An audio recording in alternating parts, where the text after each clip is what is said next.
Estamos ya adentrados en febrero, buenas noches, y este mes febrero se llama así por unas fiestas que celebraban los romanos, las Lupercales, que tenían que ver con la fecundidad, con los nacimientos, unas fiestas durante las que, entre otras cosas que harían, los hombres romanos flagelaban a las mujeres con una especie de tiras, de hilos que se llamaban los feura, y de ahí, pues, febrero, Juanma, no sé si lo he dicho medio bien. Sí, ¿Eh? sí, sí, en todo caso añadir que lo hacían corriendo desnudos. Ajá, sí, que es un detalle Entonces importante. iban recorriendo las calles desnudos, el público, las mujeres estaban en los laterales y ellos iban, llamarlo flagelar, quizás sea Sí, sea excesivo, demasiado veces porque es, no hacía, no, no le no hacían provocaba daño, dolor, pero ellas se ponían porque era para que fueran más fecundas. para que sí.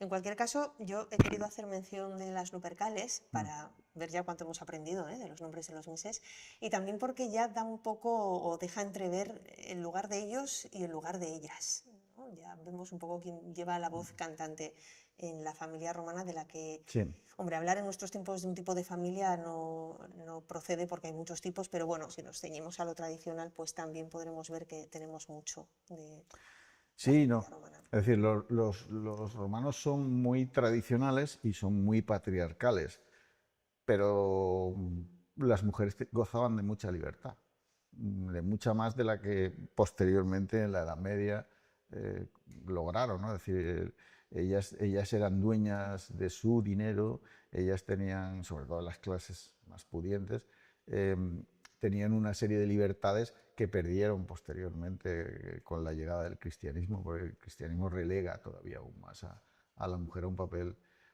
mucho más secundario, ¿no? La cosa podía ser peor, pero en tiempos romanos la mujer, su misión principal era eh, tener hijos. Las matronas, sí. Ujú. Sí, efectivamente. No es su único papel, porque ellos en la vida pública no podían participar. Estaba restringido la vida pública, la guerra, en fin, las cosas que es normalmente entendido que hacen los hombres. De hecho, bueno, si te vas un poco más atrás, en las tribus bárbaras que asolaban de vez en cuando Roma, si ves que las mujeres cuando se quedaban viudas por la guerra, pues, no hablo de los romanos, hablo de esas tribus bárbaras, pues esas mujeres o buscaban otro hombre o morían. Es decir, era una necesidad el estar con alguien que las protegiera y las cuidara y a sus hijos, porque si no el final era bastante cruel. Roma suaviza un poco eso. Mm, Las viudas normalmente no se encuentran con ese tipo de problemas en Roma, pero sí es impensable que una mujer pueda, para ellos es impensable que pueda participar en la vida pública, Pero ¿no? sí puede volver a casarse, por ejemplo, cuando queda Puede viuda. divorciarse, por eso digo lo de la libertad. El cristianismo rompe con muchas de esas cosas en negativo, les resta más libertad todavía. Eh, pero ellas sí, ellas podían divorciarse, si se quedaban viudas volver a casarse y no tenían. Que era fácil quedarse viuda, porque con tanta Era, batalla no era era. fácil, era fácil. Y normalmente también era fácil relativamente el volver a contraer nupcias, ¿no? Pero ¿quién decidía con quién se casaba la mujer? No es, volvemos a la Edad Media, ¿no? Por el elemento de comparación, ¿no? La mujer es un objeto de intercambio. O sea, mis hijas me sirven para negociar con otro señor de lo que sea, para negociar posición, hablo en la Edad Media. El mundo romano eso no existe, ¿no? Bueno, existe entre familias, ellos llegan a acuerdo y tal, pero bueno, normalmente la mujer sí suele estar de acuerdo, suele participar en eso, no es tan. Y desde luego siempre dentro de las unidades familiares. Los romanos son muy romanos, en el sentido de que ellos no pactan, ¿no? Enviando una princesa, vuelvo a la Edad Media, enviando una princesa a, a cambio de territorios o de paz o de lo que sea, ¿no? Que es algo muy común cuando la envías a otro lugar, ¿no? Vemos a la primera esposa de Enrique VIII es Catalina, es española, ¿no? Es la que manda, es la hermana de Carlos V. Ese tipo de componendas, ellos no lo hacen con nadie que no sean romanos, porque ellos no se mezclan. O sea, El hombre romano tiene más libertad, vale, pero hay una cosa que no puede hacer y es contraer matrimonio con un no romano, una no romana. No hay mestizaje posible. No, Ujú. no. Hay rarísimas excepciones y que no llevan a ningún sitio. ¿Quieres una rarísima excepción? Julio César, con quien tuvo un hijo. Él tuvo una hija, Una ¿no? hija. Pero después tuvo un hijo, del que prácticamente no ha pasado desapercibido. Cesarión es el hijo de Cleopatra, Ujú. pero no es romano. Y es Julio César, ¿eh? Que O estamos sea, no es hablando. casual que haya pasado desapercibido. Claro, no es casual, pero además es que desaparece. Una vez Julio César muere, no se sabe realmente cuál fue el destino de ese crío, porque no se podía integrar en el mundo romano. O sea, no lo aceptaban, aunque fuera de su líder, no lo aceptan. Ellos no entienden. Si tú querías hacerlo, podrías hacerlo, supongo, pero Yo sí tenía la imagen de mayores conciertos a la hora de decidir los casamientos, aunque fuera con gente de la propia Roma, claro. sí, ellos, sí, pero hay una serie de cosas que ellos hacen de manera muy natural, ¿no? Por ejemplo, las adopciones. Ellos adoptan a hijos de otra familia, bien porque no tienen hijos, Para garantizarse la sí, continuidad. o bien por ese tipo de pactos. Bueno, incluso he leído que liberan a un esclavo para hacerlo miembro de la propia familia. Eso se llega a dar también en alguna ocasión. Bueno, tú siempre sigues siendo, aunque seas, luego lo vemos con los nombres, vemos que siguen arrastrando un poco el hecho de que son libertos, ¿no? Cuando tú no tienes el mismo estatus, ¿no? Eres un liberto y además tienes que llevar un gorro, lo que se llama el gorro frigio, ¿no? Es un gorro así apuntado, que es el que te identifica como liberto. Otra cosa es que la familia te asuma o te acepte, ¿no? Que sí se daba. Para ellos es la familia extensa, ¿no? Es decir, los esclavos también forman parte, pero siempre bajo la potestas, ¿no? Bajo el poder del pater familias. Entonces, Es- ¿cuánto tienen las nuestras familias de este otro tipo de familia del que estamos hablando? Bueno, nosotros somos herederos de ese mismo modelo. Muchas de las cosas que hacemos ya las hacían ellos, las adopciones por otras razones, lo que quieras, pero también lo hacemos. Los matrimonios, ellos tenían diferentes modelos de matrimonio. Había un tipo de matrimonio que era para toda la vida, si quieres, ¿no? Es decir, estaba mucho más, tenía un rito diferente, más complejo, y solía hacerse un compromiso más firme, más de toda la vida. Pero luego había otro tipo de matrimonios que podían ser liberados en cualquier momento. Tampoco hacía falta mucho para el concepto este de divorcio. Liberados, eso, Sí, podrían sí, liberados, terminar el quiero decir, divorcio sí, que decidiéndolo simplemente. cada uno se va. Y luego también existía el concepto de yo llevo viviendo con una mujer un tiempo y eso equivale al matrimonio. O sea, eso se respetaban todas las condiciones, Sin necesidad de un sin rito de necesidad por de que hubiera medio. un documento, ¿no? Lo que ahora llamaríamos las parejas de hecho, pues Roma ya disponía de ese tipo de modelo. Qué modernos, ¿Eh? qué modernos. Bueno, Simplifican, ¿no? claro, en cierto sentido tiene lógica, ¿no? Es decir, tú vives con una mujer y no puedes, más en estos tiempos en los que tiene una serie de implicaciones, ¿no? La familia, la pareja. La función principal de la mujer en la antigua Roma era procrear, continuar la estirpe. Y tener hijos entonces era cuestión de alto riesgo, para el bebé y para la madre. Se estima que una cuarta parte de los alumbramientos terminaba con el fallecimiento del niño, la madre o ambos.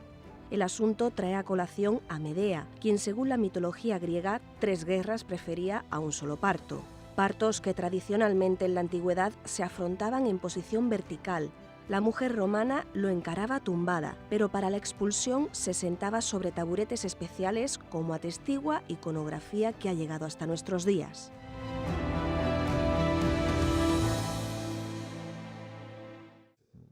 Ellos tienen un concepto de la sexualidad distinto también. Tampoco tienen ningún problema por las relaciones entre hombres. La Eso homosexualidad. tampoco a ellos les plantea ningún tipo de problema. Hay emperadores que llevan a su favorito, pero no como algo extraño o Sin extravagante. ocultarlo con naturalidad. Exactamente, es natural, ¿no? Y eso no quiere decir que no estés casado, no quiere decir que no tengas hijos, quiere decir que cada uno vive su sexualidad como quiere. Si quieres decir que también puede ser eso más moderno, es que...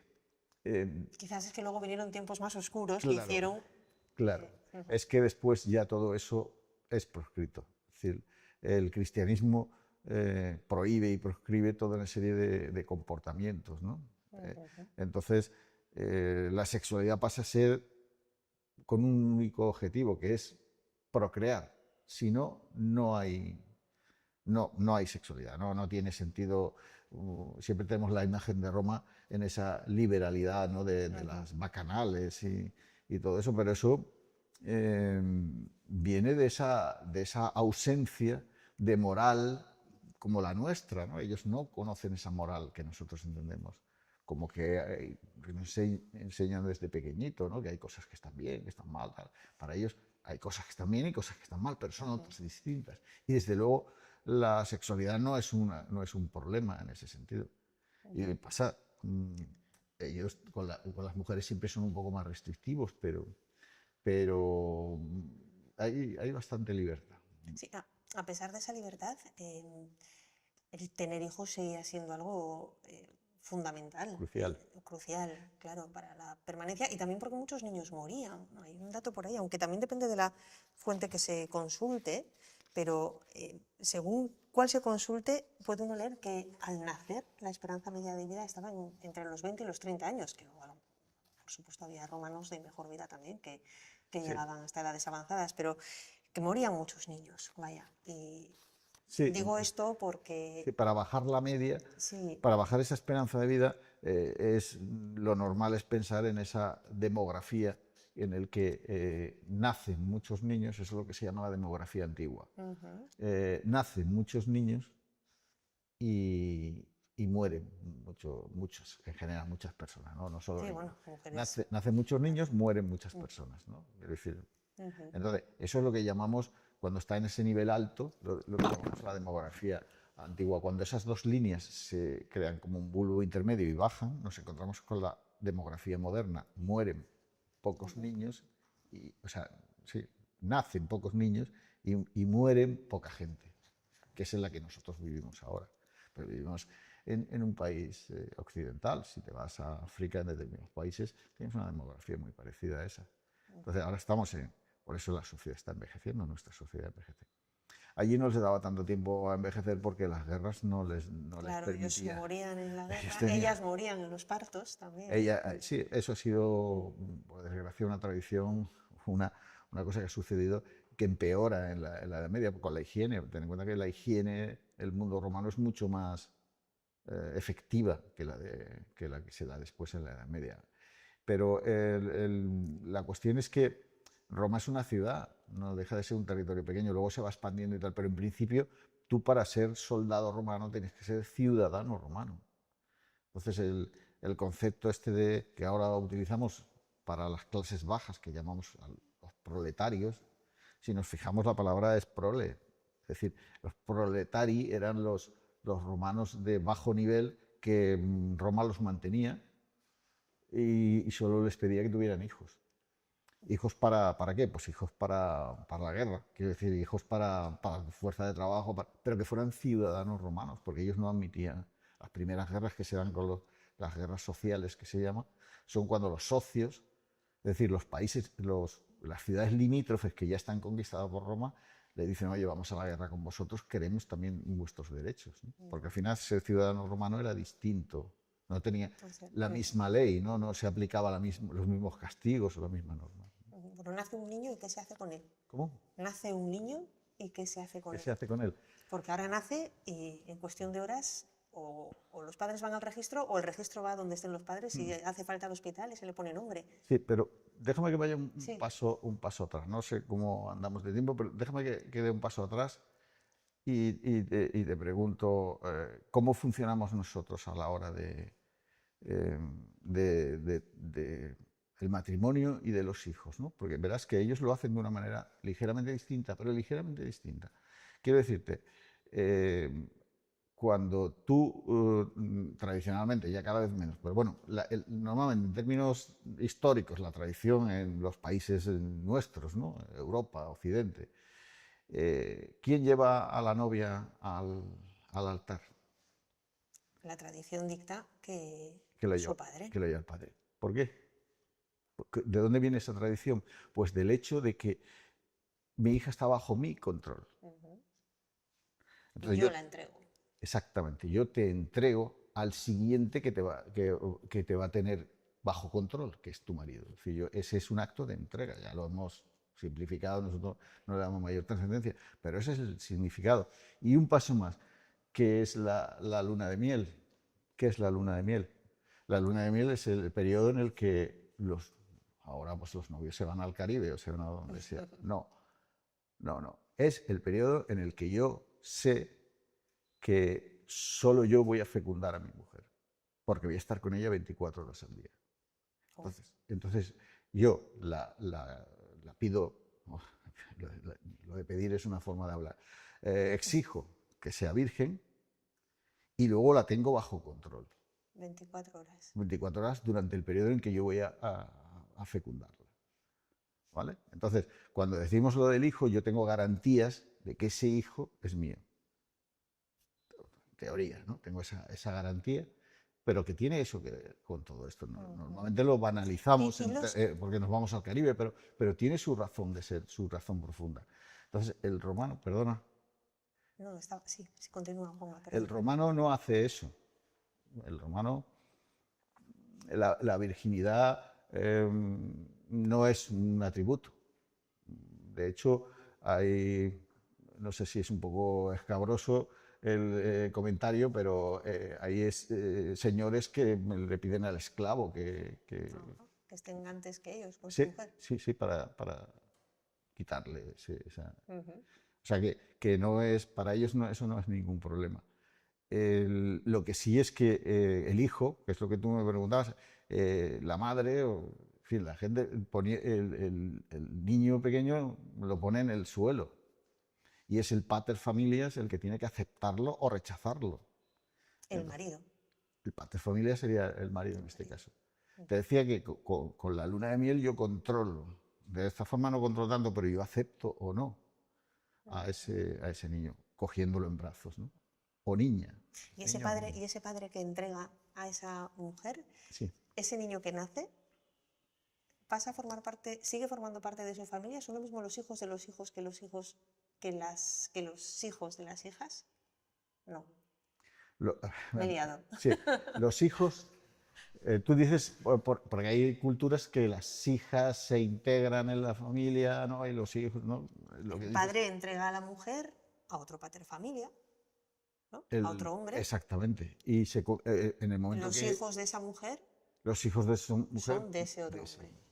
Pero derecho de vida y muerte. ¿Qué eso quiere decir? El pater familias tiene derecho de vida y muerte sobre su mujer, sobre sus hijos, sobre sus esclavos, sin castigo. ¿Vale? O sea, es un derecho por ser el pater familiar, el responsable. Y si alguien no hace lo que tú dices, o en fin, tú crees que no está a la altura por lo que sea, él decide tu destino. Él puede decidir tu destino. Bueno, O sea, el derecho es mucho más. Nosotros tenemos los cabezas de familia, ¿no? Si estamos comparando un poco en términos de antiguo y moderno, pues tenemos el cabeza de familia. Evidentemente no tiene derecho de vida y muerte, pero sí tiene un control absoluto sobre su familia, absoluto. Es decir, de hecho, si tú lees los textos que leíamos de pequeños, los que somos más mayores, que venimos del final del franquismo, pues ahí te explicaban que toda la familia tiene que volcarse y dedicarse al padre, porque el padre es el que sostiene la familia, el que se preocupa por todos. Es decir, te lo explican y se recalca mucho el hecho de que es la parte más importante de la familia. Bueno, seguiremos hablando de familias y del pater familias, que lo hemos hecho muy de soslayo y da para más, pero se nos termina de nuevo el tiempo. Volvemos en una semana con otra de Romanos.